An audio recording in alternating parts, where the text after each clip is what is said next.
Hey friends, happy Friday. Jumping in here today to talk about the 4 things to do after launching your practice website.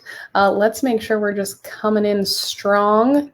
Here we know Facebook likes to throw curveballs at the worst possible moments, don't we? So let's just give this a quick double check. Make sure we're coming in okay. Are we? Looks like we are. Alrighty, excellent. Hi, thanks for being here. Looks like I'm having low internet. Let's try this real quick.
All right, sorry about that, friends. I'm here. If you're watching this live, it looks like we have a couple people. Will you please let me know that you can see me okay? I apologize. Of course, internet goes out like right when you're hopping on live, right? So if you can see me, will you just like this or drop a yes or something in the comments so I just know that you're seeing me okay? I'm going to charge ahead as if you can. And if not, oh, perfect. Okay, someone said yes. Thank you. Oh, Facebook. Okay, we're talking about an exciting topic today, something that I've actually been talking to a lot of clinicians about lately because they are in the phase of starting their website, launching their practice, ready to get that out into the world. But so often you create the website, you put in all this time, right? Maybe money, maybe you paid someone, maybe you did it yourself, all this time, all this effort, figure out what to say, and then what? Right? Like it feels like the hard work should be over, but if your practice website is actually going to do something for your practice, there has to be something more, right? Like a live website does not a full practice make, right? So that's what we're talking about today. Thank you so much for letting me know you can see me okay, everyone. If this is your first time joining me, hi, I'm Anna. I apologize for the connection issues. I promise that is not our norm here. But I'm a web and marketing strategist, and I work with therapists and counselors specifically to help you market yourself in a way that isn't just effective, because I believe you should get booked out doing what you love and you should be paid your full fee for it, but is also authentic to you. It's really important that what you're putting out there into the world feels genuine. I actually just got off a strategy session with someone who's kind of struggling with that.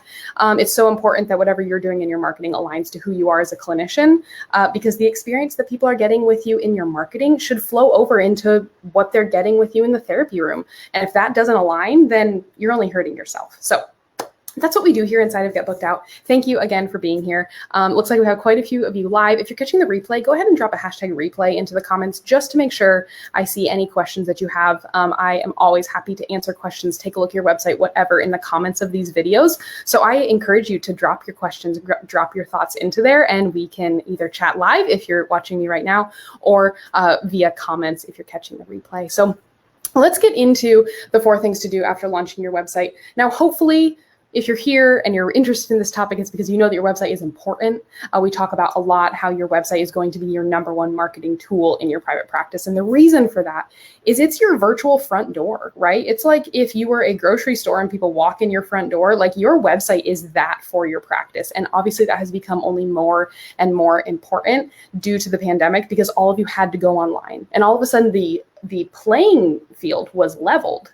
And for people that had a great website, they were already a leg up. And those that didn't, or those that didn't have a website, were all of a sudden kind of, behind the pack a little bit, because they didn't have a place to send people online. So this is really, it's your online home for the great work that you do. It's your #1 opportunity to communicate your expertise, to encourage people to take the next step with you, to convey what it is that you are an expert in. So important. So hopefully you know that. We're just rehashing what you already know. But We know now that you've made your website. Say you've gone through the Fill Your Practice Formula, which is my signature course, and you've written all of your content and you've designed it yourself, or you've worked with a service or whatever, and you have a website. Now what? There are 4 main things I want you to do. And number 1 is I want you to tell people. Number 1 is to get the word out. Again, just because you put your website up does not mean people are going to get there. We need to be sending people there, right? We need to be sending people there in order for them to see what it is that you're up to. So some really easy ways, the lowest hanging fruit to get the word out. Make sure that all of your directories are connected to it. I have seen clinicians literally launch a website and then I visit their Psychology Today profile and I still can't get to their website from their profile. So double check that any place that your practice is talked about on the internet, any place it's talked about, Good Therapy, Therapy Den, Psychology Today, if you're listed in any alumni directories or associations, make sure that your new website is connected there. That is going to be super important for getting people there, right? Traffic. Also really important from an SEO perspective. If you've joined any of the SEO trainings that we've done inside of this group, check out the SEO topic if you need to. We talk a lot about backlinks. Okay, the number of times that other people around the internet are directing to your website, those are like votes of confidence to Google. So the more that we can have of those, right, the more that Google's going to look at you and realize that you're an expert in what you talk about and that you are the grief therapist or the disordered eating therapist or the therapist for women that people are looking for. So make sure that you are connected anywhere else that you're listed on the internet to this new website. I can't tell you how many times I see clinicians forget that, okay? I also want you to take the step. I want you to step into your awesome as a clinician, and I want you to put it on your personal social media. I want people in your circle to know that you are out there. I can't tell you how many times I have gotten on a strategy session with a clinician and they're brand new in their practice and maybe they are just in these startup phases and they have just a couple clients. I say, okay, awesome. Where'd those clients find you? A lot of times it's like, oh, I posted about it on my Facebook and someone from grad school reached out and referred someone. If the people in your personal circle don't know what you're doing and can't be cheering you on, then why do it, right? Like, it's so important, both strategically, because there's potential clients there, but also just for you and your confidence to go ahead and say, yes, I am doing this. Like, stake your claim, put your flag in the ground and say, I have a new private practice website, visit it right here. So tap into your personal network. But the other thing is that launching a website is a critical and a natural point in your networking. Hopefully, in creating your website, it's also been a really clarifying experience. Hopefully, you've really clarified who it is that you're reaching, who your ideal client is, what your niches and your specialty areas are. That is a natural reason to reach back out to networking contacts. So if you are connected to some other therapists in your community, maybe you're connected to some physicians or some other professionals that are in your network, clarifying what it is that you do, launching or relaunching your website is a natural point to connect to them and say, hey, I just wanted to let you know I've updated this. I'm working specifically with women in Texas. I am really niching down into grief work. By doing this, we're not just sending them to your website. We are reminding them of what you're an expert in, right? You're not just saying I launched a private practice. You're letting them know what you launched that practice in, what you're specializing in, and who you're trying to reach. This is such a natural point and a strategic point to reach out to people in your networking circle and to let them know what you're up to. Because the more specific you can be when you let them know that, hey, I just relaunched my practice website, I'm really focusing on working with women and their identities and their relationships. Next time they run into a woman that's struggling with her identity or her relationships, they're going to think of you. Now, think if you just say, hey, I just launched my private practice website, check it out at annawalker.com. Hopefully they visit it. They might not. So make sure that you're following that up with the great work and the clarifying work that you did as part of your website, and let them know that you are, in fact, specializing in a certain area so that when they run across that person, you're the one they think of. So the first thing to do after launching your private practice website is to get the word out, is to step into that, be confident, let people know, and start driving traffic to that really, really easily. If you have any social media channels connected to your private practice, your Facebook, your Instagram, of course, make sure that your website is launched there. Feel free to make a post about it. But really where you're going to start to see traction when it comes to referrals and marketing is going to be tapping into your network, both your personal and your professional. So get the word out, number one. Number two, ensure that you're visible to search engines. Okay, One of the biggest misconceptions that I see with clients that I have to work through with them is that just because you launch your website, just because you've targeted a keyword or it's SEO optimized, does not mean you're going to be on Google tomorrow or next week or next month. SEO is actually a very long-term play. So I really want you to know that, especially if you are launching a website with a brand new domain. Say you just purchased a domain through GoDaddy. Oh, Piper is here to say hello. It is going to be 3, 6, 9 months until you really start to see traction. Now, I know that that can be a little bit like frustrating and maybe a little bit discouraging, but what that means is that you need to do this sooner rather than later. You need to set yourself up for SEO success as soon as possible so that you can start ranking as soon as possible. So do keep that in mind. Just because you launched your website last week and now you Google, therapy for women and you're not showing up, that doesn't mean Google isn't working or SEO isn't working. It just needs some time. So how can you set yourself up for SEO success right after you launch? I want you to go ahead and set up Google Analytics and Google Search Console. I know that sounds like gibberish, right? All you heard is Google. It is a super easy process, specifically if you're built on something like Squarespace, which is my favorite platform for clinicians. But whether you're on WordPress or Wix, whatever it is, go ahead and Google how to set up Google Analytics for your platform. There are going to be really easy instructions regardless of the platform to walk you through that. Google Analytics is tracking the behavior of people on your website. So, people are visiting this page and then this page, but they're dropping off here. That can be really powerful insight to take a look at. Google Search Console is related to your SEO performance. So I can visit my Google Search Console for walkerstrategyco.com and see what people are typing into Google to find me for, what the click-through rate is, how often are people deciding that they want to learn more about me after searching for me. These are really, really powerful insights. So go ahead and get those two things set up. The other thing you can do through Google Search Console that is going to boost your SEO success as far as getting things rolling is submitting for indexing. All that's saying is sending a signal to Google and saying, hey, we have a new website, send your bots to me. If you don't do that, it will eventually be indexed. The bots have a way of getting to every corner of the internet, but the sooner that your site can be indexed, the sooner that Google can read and understand what is being said on your website, the sooner that it can start to, kind of process that and work through that beginning to rank. So make sure that you're on Google Analytics, make sure that you're on Google Search Console. That's going to be really important. And then remember, and I know this can be discouraging, but remember that it's going to take a while. It's going to take a while. And so visit some of the SEO topics here in the group to learn about other ways you can optimize your website for SEO, but recognize that it's going to be a bit, but this is worth making an investment in upfront because it's only going to get better over time.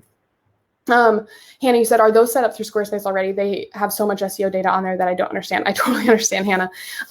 They are not inherently set up in Squarespace. But Squarespace does actually have documentation like in their little help forums on how to do this. So just Google Squarespace, Google Analytics, Squarespace, Google Search Console, and it'll help you get set up. They do have some tools actually inside of the dashboard to help you do that. So I know they have so much information. It can be hard to wade through it all, but they do make it super simple.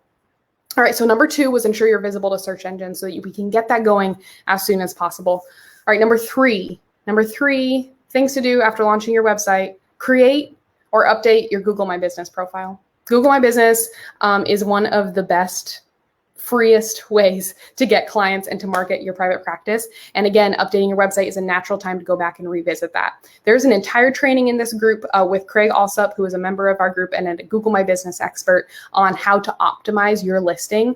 But at the very least, I want to make sure that A, you have one, and B, it's up to date and everything is as complete as possible.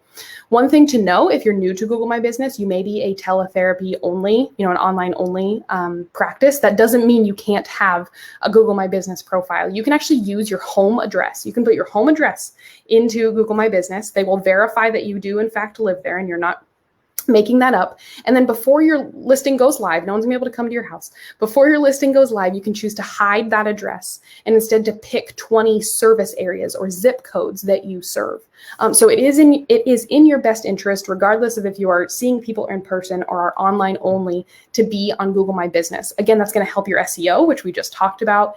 And it's also a really nice way to boost credibility. If I go looking for therapists Nashville, and there's that, the ones that appear alongside Google Maps, which are Google My Business listings, that makes you seem more legit as opposed to just some old website, right? So think of the ways that you can boost your own credibility and appear more professional. Google My Business is a super easy one to do. Seriously, less than 10 minutes a week You can have a really, really optimized profile. You can be showing up more often in those results. And again, driving people to your website in yet another way. So the third thing to do after launching your website, let this be a reminder to go update your Google My Business listing if you already have one, or to create one if you haven't yet, and make sure that that is connected to that new website of yours. And then the last thing, and the thing that I don't see enough clinicians do because, oh, you just want it to be over, is I want you to revisit your website. You know, the work that I do with my clients one-on-one, we do a lot of deep work on who your ideal client is. I help you write copy that speaks to that person and that hopefully helps them be like, how did you know? And they reach out to you, right? That's our goal. But as you evolve in your practice, especially if you're launching your practice for the first time because you're new to private practice, you're going to get to know your ideal client better. I hope you are, right? You're going to clarify who it is that you're trying to reach. You're going to realize that they often are struggling with this one problem. So I really encourage you at least every 1 to 2 months to take a look at your website again. I know, and I have literally talked to clinicians before, like, I haven't typed in my own domain name in 6 months.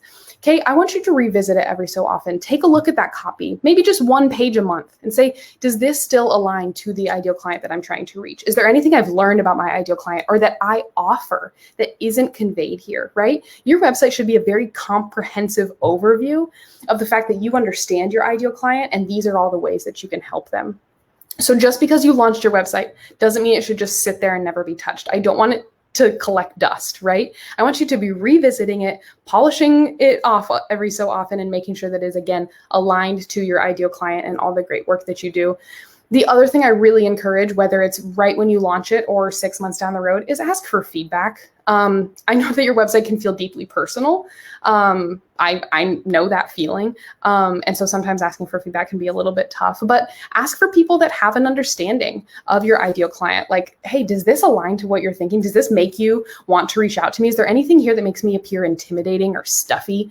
Those are the types of questions to ask of people close to you, be that personal or professional, that can give you some feedback on your website, because your website should be a living, breathing part of your practice, not, again, something that you just launch and then sits on the shelf and collects dust. The other thing I'll note about that is if it aligns to your strengths and your marketing strategy and all that kind of thing, adding new content to your website on a regular basis is going to be yet another way to boost your SEO.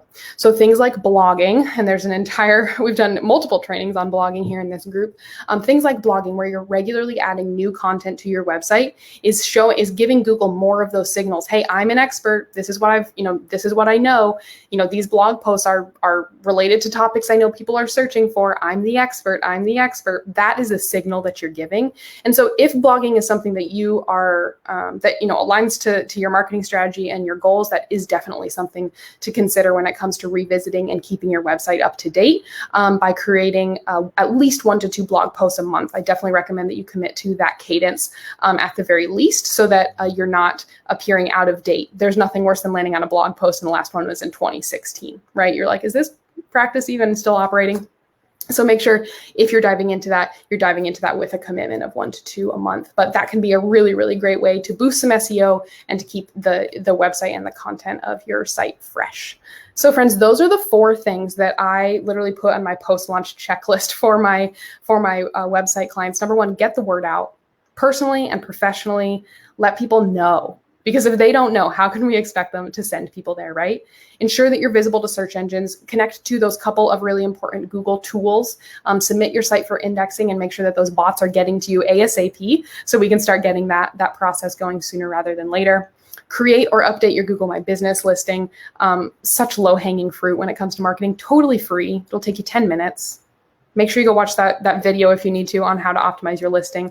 And then revisit your website often. Revisit this through the lens of your ideal client, through the lens of the work that you do and maybe how your own approach has evolved, and make sure that it is up to date when it comes to the great work that you do, so that when people land there, they realize that you are the expert that they're looking for. I hope this was helpful for you. I didn't see any other questions come through, although, of course, like I mentioned, I welcome them. So drop them in there. If you caught the replay, just do a hashtag replay followed by your question so that I can catch that. But hopefully, I didn't have any questions because I made a lot of sense, right? That's the goal. So I hope this was helpful for you, friends. Websites are, man, I'm passionate about effective websites. And I hope that with these 4 things, with the guidance inside of this group, with the Fill Your Practice formula, whatever it is that you use, that you start seeing results through your private practice website and you get booked out doing what you love. That's the goal. Have a great weekend. I'll talk to you later.